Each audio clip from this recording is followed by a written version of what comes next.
Sasa maelekezo aliyokuja kuyapata yakawa kama ndio yamechochea vile vitu viondoke.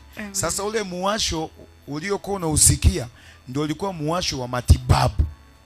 Yaani kwamba ngozi yako haiwezi ikaguswa tena na mwingine, au damu yako hawezi mtu tena akaishika au akaichukua kwa mamlaka ya kuimiliki tena. Kwa hiyo hakuna mtu ambaye atakuja kumiliki tena damu yako. Maana umekuja kwa mtakatifu wa watakatifu ambaye ni Yesu Kristo. Haleluya. Amen. Lakini pia anasema baada ya pale akawa amepona kabisa na hizo chale haziko mwilini mwake tena. Umeelewa hicho kitu sasa?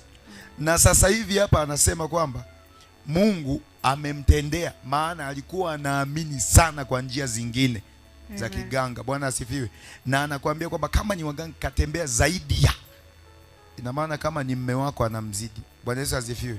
Amen. Mume wako anako kamoja kamganga, huyu sasa yeye anasema kwamba Bwana asifiwe.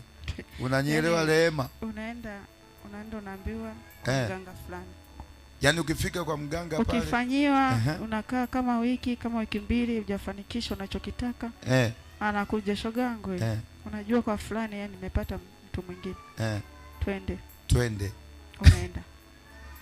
Pakishindikana tena huko unarudi tena, ukipata chimbo jingine unaenda.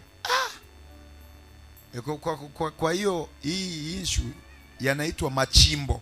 Yaani sio upate chimbo jipya. Kwamba msasa pameila, zikikata twende Runzewe. Bwana asifiwe.